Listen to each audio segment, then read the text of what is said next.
Hey guys, so okay, welcome back to the letter. Let's continue where we left off with Rebecca here. Looks like she's about to go to the housewarming party. Let's see how it goes. Totally not an exciting thought, since the place is privately owned now. Can't just wander around.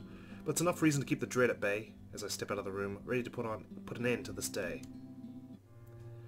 However, all those good vibes disappear into thin air when I run headfirst into Luke. There's really something in this man. Regardless of how much my opinion of him has changed over the span of a few hours, he simply blasts through every good impression people has of him without care or thought. He doesn't even need to open his mouth, his mere presence does it.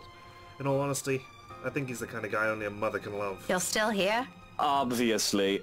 Who do you think's standing in front of you? An ass. Oh, come on, Daisy, you've done better than that. Losing your touch? Luke, I don't have time for this. I'm heading home, and your face is the last thing I want to see before I leave. What do you want? Belatedly, I notice his hand, partly raised, almost poised for a knock. At a slight lift of an eyebrow, he quickly drops it to his side and turns to Kylie. She's standing a few steps away from him, holding her hands behind her back and towing at something on the floor with the tip of her shoe. Then he proceeds to make vague gestures at me and the child. He resembles a fish flopping for air with the way he's moving his arms, though I think he's trying to urge her to speak up. Munchkin, I thought you wanted to tell her something. You do it, Tio. This wasn't my idea, darling. Don't worry. I won't tell Tio what you told me the other day. And this morning. Luke exhales, rolling his eyes at the ceiling, and maybe praying for the universe to grant him more patience. He knows a losing battle when he sees one. He may act worse than a 5-year-old throwing a tantrum at times, but he's no match for an actual child. Nothing better than being served a dose of his own medicine, huh? Once his frustration is properly let out, he points a rude finger at me. I do my best to stare the offending digit down, but I can already hear the demand before it's even out of his lips. You, come with us. What makes you think I will? Because little Rugrat here is upset and worried, and it's your bloody fault. I've no idea what happened this morning, but if you don't come with us, I won't be hearing the end of it from her. So do me a favor, Daisy, and just be glad I'm inviting you. You're asking for a favor, and you can't be bothered to be polite? I don't know. It's been a really busy day for me. I kind of miss my couch. Besides, Kylie was the one grinning like a psychopath at me. Daisy, you just say yes. Pause follows, almost too dramatic. Afterwards, his face twists into something between a grimace and a smile. As it happens, he appears like he's in a lot of physical pain. You'd think the man's getting an aneurysm by simply being polite. Please? Tio said it'll be his treat. What? I said no such thing, Munchkin. I only agreed to this because you requested it. I'm under no obligation to feed her. I promise I'll be quiet the next time I visit. Oh, all right, but just one meal and make it the cheapest. He and Ashton will get along famously on that department. On a different front, the offer of free dinner does sound enticing, however half-heartedly given it is. Mostly because Kylie has wisely put on her puppy eyes, and by the second, I find all my choices slipping away from me. See, Miss Pink? It'll be fun. You don't have to feel sad anymore, okay? Oh, well, My mobile buzzes from my pocket, cutting me mid-sentence, and for a second I'm spared from the act of giving an answer I'll regret either way. Finishing the gadget out, I wave a hand at him and excuse myself. A disgruntled expression is on Luke's face before I turn away. I'd be lying if I say that didn't amuse me. He's as eager to be done with this as I am, but what can I do? Checking, a message from Ashton shows up. Oh, hey Becca, I'll be around Salamwell this evening. Need to meet someone in the area. Might have to drop by yours and Isabella's place after. See ya. Just the usual. Unlike what he does to Zachary, Ashton has the decency to let us know when he's dropping by, or he's in the area for some business. From the way it's phrased, it sounds to be the latter. Either way, I'm glad he's at least aware of that boundary. Not that Isabella's ever going to let him leave the building unscathed if he ever pulls the same stunt he does with the other man. I cringe to imagine what she'll do to him. Sighing, I slip the gadget back into my pocket. But looking up to see Luke's utter impatience on his face, I now face a different dilemma. The two of them are still waiting, and knowing the kind of person Luke is, this is already a grand gesture of goodwill coming from him, all to please his godchild. His denials aside, it's easy to tell he's really fond of Kylie from his actions alone. I kinda hate to ruin that. Well, Daisy, we're waiting here. On the other hand, there's Ash. His message doesn't exactly imply he's going to wait, or he's expecting me to be there, but there are matters I hope to discuss with him in person, to put it simply. Housewarming party matters. With inviting Isabella out of the question, I only have Zachary and Ashton. Although the former has already made it clear he'll be busy this week, and well, Ashton has been my first choice from the start.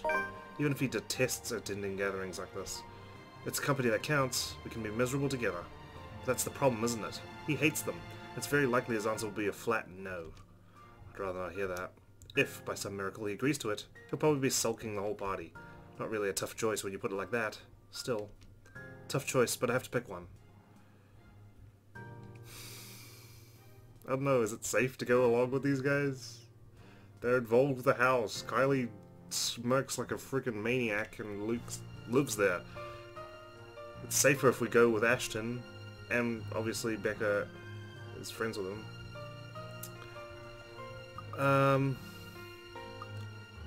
I have other things to do, I'm sorry, Luke. Though, when you look at it closely, it isn't such a difficult decision to make. I dropped down a little bit, unfortunately. First and foremost, no matter where I look at this, it is inappropriate to some degree. That is also true. Disregarding Luke's honest intentions, I've only known the man for a grand total of 2 days, including today. If I'm going to be thoroughly specific, I'll grant it a grand total of around 10 hours. By all means, that's not enough reason for me to join them for dinner, even if he says Kylie's the one who's requested it. To other people, it won't appear as innocent as he makes it out to be. If there's one ugly thing about this city, it's this place's penchant for inane gossip. One little spark, it'll spread like wildfire. Who knows how far it'll go, how many ears it'll reach. What if Ashton hears about it? I'd rather not think about the consequences to that. I've got enough on my plate lately as it is. Being the center of a rumor mill along with this man, in whatever form it takes, sends unpleasant chills down my spine. My answer must have already shown on my face, as Kylie's smile immediately dissolves into a pout. You're not gonna join us, are you? Maybe next time? I'm sorry, Kylie. I'd love to, but I have other things to do. Another time, maybe? You know, this is why you don't just randomly ask, okay? You gotta make plans for this sort of thing. A friend just texted me about something urgent, and he wants to meet tonight. Just say it's a date, Daisy. The little rugrat will understand. She's not an infant. No need for blatant lies. Heat instantly crawls up my face at his baseless insinuations. Oh, what I would give for another chance to put a real dent on his skull. What even gave you that idea? And even if it is, why do you care? Stop sticking your nose in other people's affairs. That face is so red. Oh, your face says it all, woman. You think I won't recognize those longing looks? There isn't a look, you There isn't a look, all right? Sure, whatever helps you sleep at night, Daisy. You already have a story written inside that head of yours, don't you? Oh, please. It's not that interesting. The color of your face does suit you, though. Matches the hair. Well, come on now, Munchkin. I'll just buy you an extra glass of that parfait. With extra strawberries? I'll get you a basket full if you want. As long as you behave.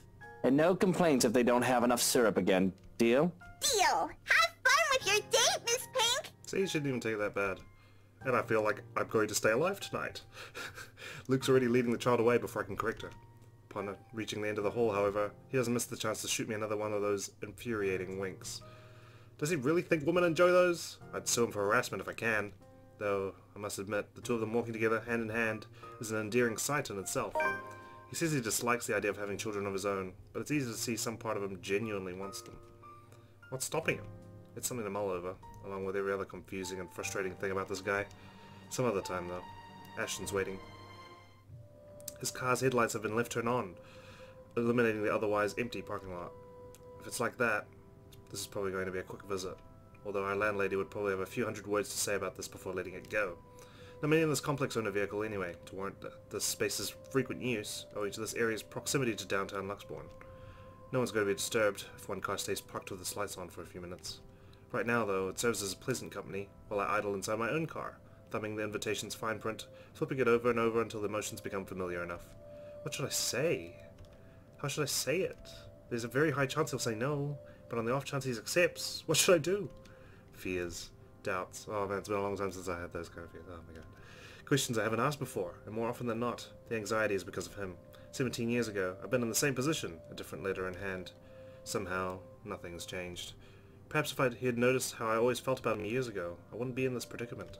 Honestly, he managed to ace all those exams at school without even lifting a finger, and he couldn't figure this out? How dense can he get? We can't read minds, lady. We're guys. We're just not that cut out for this sort of stuff. But I can't very well wait for another 2 decades just for something as measly as an invitation, can I? It's not like it's going to be a date. although frankly, I wouldn't mind if it is. However, that's a wish best reserved for some other time. I won't get anywhere if I just keep thinking about the what-ifs. That's true. Gathering all my thoughts and courage, I step out of my car and gingerly make my way upstairs, invitation in hand. Ever since the incident 3 days ago, there's a strange air permeating the atmosphere here. Weighted, but the sort that slowly trickles through you, until the burden of it finally bogs you down with some kind of disquiet. The days since have been uneasy, and Isabella's absence from her flat does not help settle it. Every day, coming home somewhat feels like an uphill battle in itself, leaving you spent when you're supposed to be getting some rest. Is Zachary experiencing the same thing? I certainly am. The same weary slump is also on Ashton's shoulders once I catch a glimpse of him. He's leaning casually on the rails, his back against its metal surface, while reading through a bunch of papers. Each one appears more important than the other, despite me having never read a letter of it. Forensic report, case number 33608. Probably head back to the precinct after this, if he's not going to drop by Zachary's for a bit of shut-eye. No rest for the wicked. But no matter how occupied he seems, he pauses anyway and looks up from his work the moment he hears my treads. He raises a hand in greeting as a small smile spreads across his lips. Exhausted as I am, I can't help but return it to him. What brought you here? He hums something inaudible, neither an answer nor even a vague hint, before he turns his attention back to the papers. For a passing second, I thought he'd ignore or evade the question, like every single time I've asked. But then, he shuffles the documents back to a binder and sets it aside with a huff, its sound more fatigued than I've ever heard from him recently. Either there's simply too many things keeping him busy at once, or his investigation isn't going too well. Maybe even both. Just work. Just work? Do you expect me to believe that? In a way. I didn't think an important contact ditched me and now I'm stuck would make for a cool alibi. Did it work? As if there's going to be any difference. You're still a dafty. Anyway, do you want to come in? But if you're going to hang around for a bit, you better turn those headlights off. My landlady's one hairline away from banning you off this place, you know? Stop taking the piss out of her. She's a nice woman. When she stops taking the piss out of Shirley, maybe I will. You and your bloody car. The first time I've heard of the name, I did a double take. From the way he put it, it was as if he was talking about some woman he met somewhere, surprisingly got along with, and grown fond of. Never mind how impossible that is, knowing his lack of interest for people outside our small circle. Honestly, it sent a surge of panic in me. It lasted for days, until he proudly introduced me to his new car. His car! Hey, it's a nice name. Don't laugh at it. You'll hurt her feelings. I'm gonna have to give that offer a pass, though. Nothing unexpected. But admittedly, I'm hoping he'll stay for a few minutes. Suddenly, asking him to accompany me to some housewarming party is starting to turn into a bad idea. If he can't even be bothered to spare a second of his time to his friends, what more if he has to stand some hours in a room full of strangers? I need to get going. I just dropped in to check on something and... His words trail off, cut mid-sentence on purpose, leaving it for me to comprehend the rest of it. At the same time, his eyes shift, momentarily, towards the door closest to us. Isabella's unit. Eerily quiet now in her absence. The instant his lips curve into a small frown and his shoulders tense, I know work is far from his reasons for being here. Being all too aware of that idea alone summons another dull ache straight to my chest. Like every time, every single moment, he affords her the attention he can never seem to spare others. While it is a worry better left for a different situation, it twinges the heart, nevertheless. Is there a problem? Nothing of note. Abigail just wanted to ask her a few things. It's related to that incident with Cooper. You heard the one. Hold on. She isn't in trouble, is she? No, I don't think so. Not as far as I know. And do you really think Scaredy Cat can do anything like that? It's just an off-the-record thing, okay? Abigail wanted to confirm something. She knows I'm friends with someone working at BRC, so she asked me. Apparently she isn't getting anything from that company, as long as the red tape's in the way. It's nothing urgent, though. She isn't answering her phone again, so I thought I'd check myself. I can wait until she gets home. If she comes home soon. The last time I saw her was 2 nights ago. His demeanor immediately changes. Despite his careful attempt to appear nonchalant, his eyes scream with unspoken worry. It's almost painful to see how much he tries to hide it, especially in front of someone he has known for years. What? Did she take a vacation or something? No word from her, unfortunately. And I don't think she'll go on a trip without telling us. It's been 2 days. 3 if she's not going to show up tomorrow either. Do you think we might have to file a missing person report? I hope not. But let me know if anything happens. You know how to contact me. I'll see you later, Becca. Ashton squeezes my shoulder, light as he can, before slipping away and heading straight for the stairs. His way of offering comfort in the middle of this little mess we found ourselves in. But amidst all of this, a tiny voice at the back of my mind nudges at a memory. Something I've forgotten, and the very reason why I've chosen to return home early. He's made it 4 steps down when realization kicks in, and awareness of the envelope I've been holding returns to me. Panic rears before proper words can form, or I can think about the situation. Not a second sooner, I'm calling after him. Ashton, wait! He halts, 1 foot already down another step, when he turns to me, raising an eyebrow in question. Yeah? And of all times, it is in this moment when I falter. The adrenaline from earlier's panic suddenly recedes. All of a sudden, none of the things I prepared to say will take form, and I'm caught between simply forgetting about this, or just blurting it out to him while hoping for the best. Should I even? Do it! Don't be shy. You only live once. There's nothing wrong with trying, I suppose. Yay, it even boosted up a bit. I'm not going to lose anything if he says no, which frankly has a very high chance of happening than the opposite, though the thought still doesn't prevent heat from calling up my face and set my heart racing. Exactly, what is he going to do? You ask him to a housewarming party, worst he can say is, no, I'm busy. It's better to get this over with before my throat closes up and I lose my nerve. And if he says yes, woohoo! Tomorrow afternoon. Do you have time? 1 step closer. A small frown is already on his face. I can already see where this is going, and what he's thinking from that alone. Yet, for some mealish reason, I continue. Hanging on to that tiny glimmer of hope he'll say yes, if I present an argument good enough for him. That depends. Why? Well, you see, someone sent an invite for a housewarming party, and I thought you might want to... Rebecca, I'd rather stand on the messy end of a gunshot. You know that. I know, it's just... You're one of the few people I can count on with things like this. That's cool, I appreciate the thought, but really, Zach's a better companion. Gatherings like that just aren't my cup of tea. What if I told you it was the Wright's housewarming party? It did cross my mind, you know. If he isn't busy with his freelance work, I'd probably ask him too. Actually, you two would have been spared if Isabella was here, but... Why not just skip out on it? The world's not going to end if one guest doesn't show up. Trust me, I'd love to. But I promised Mom I'll be there. Still can't say no, huh? Like you're any better. Besides, the person who sent this is an old friend of Mom and Dad. If it's important to them, why not? Though, who would have thought, huh? The famous Evans heir used to be tutored by my parents. Apparently, we also met before. Wait, who? Yeah, that's right. Evans. Hannah Evans. Well, she's already married. She goes by Hannah Wright now. Remember the couple who bought the mansion Isabella's selling? The same people? As far as I know. Unless I misread their address, or there's another Hannah Wright in this city that we don't know about. Let me see that. Without waiting, he walks closer and takes the invitation off my hands. Gently, but with the same force of urgency in his voice. I don't know what he finds in it, but his eyebrows draw together as his eyes scan through the little lines of text printed on the small piece of paper. His hold on the envelope tightens with each pass, and by the time he's finished reading, his mouth has formed into a thin line. You never mentioned this. We met just once. Or at least, that's what Mum told me. Honestly, I can't recall anything from it. Otherwise, I would have told you about it. He hums something inaudible under his breath, all while thumbing the paper, staring at it, as if doing so will proffer him answers to every unspoken question in his head.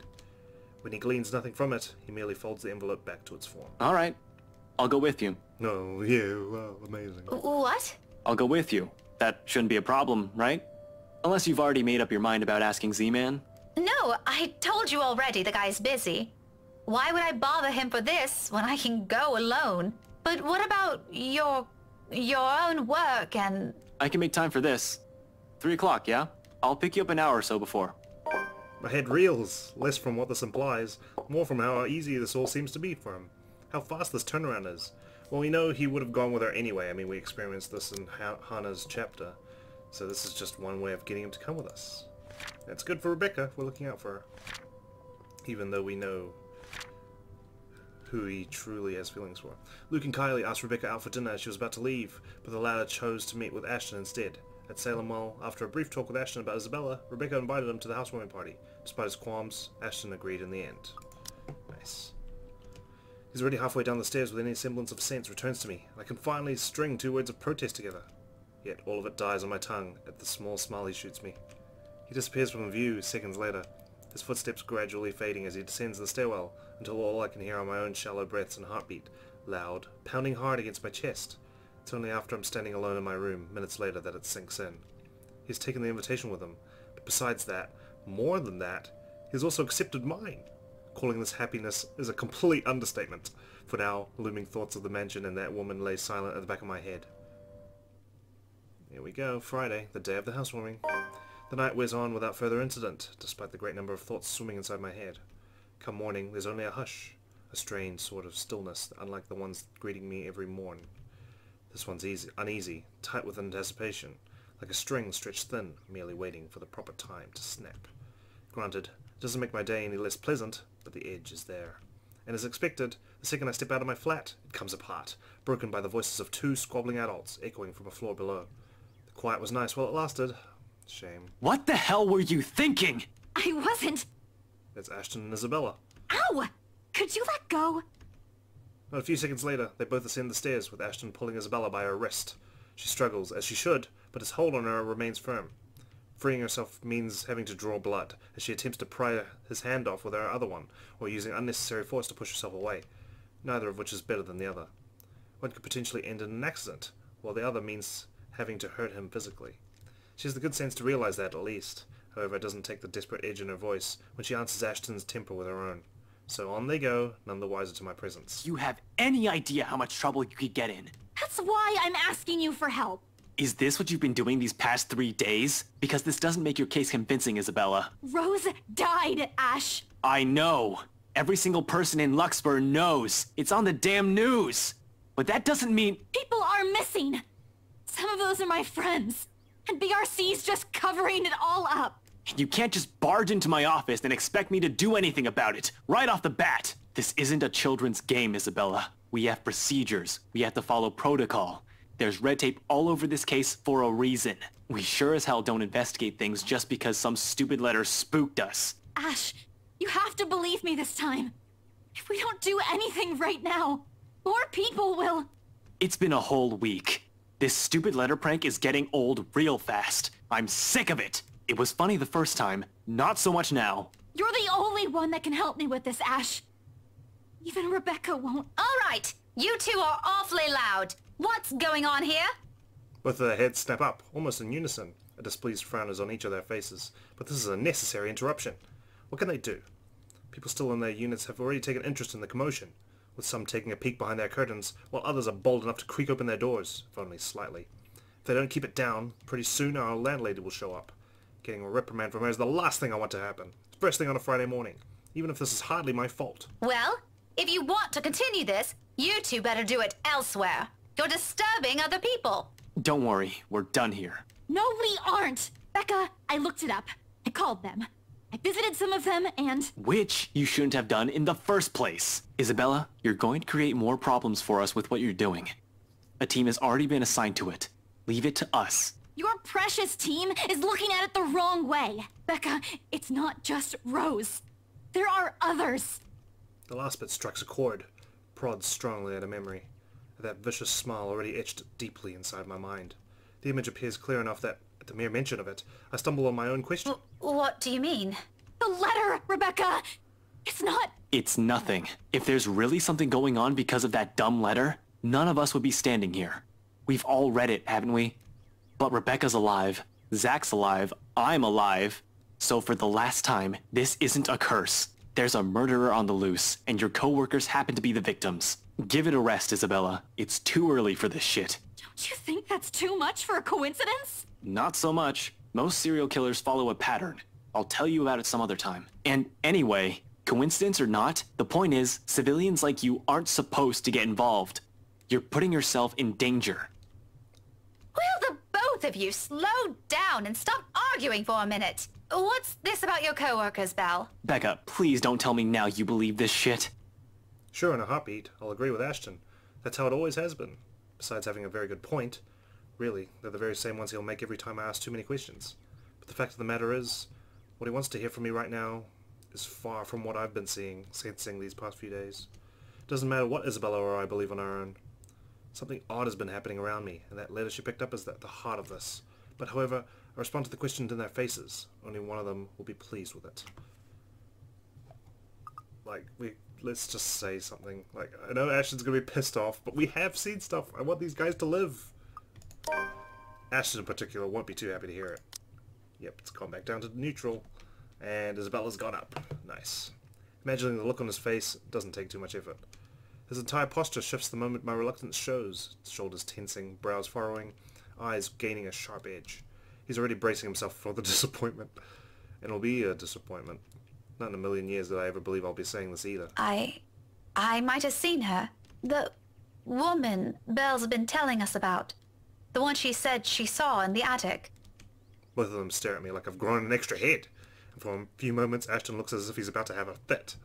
A pause treads at its heels after, a silence thick enough one can almost hear a pin drop. You're kidding, right? Do I look like I'm joking? Really, Becca? Not funny. Ash, I'm not lying. Why would I lie about this? It's been this way since the film fest. The past few days have been really odd since we read that letter. Last night, you mentioned Zach hasn't been acting like himself. Maybe you should ask him, too. Or maybe you're all just feeling under the weather.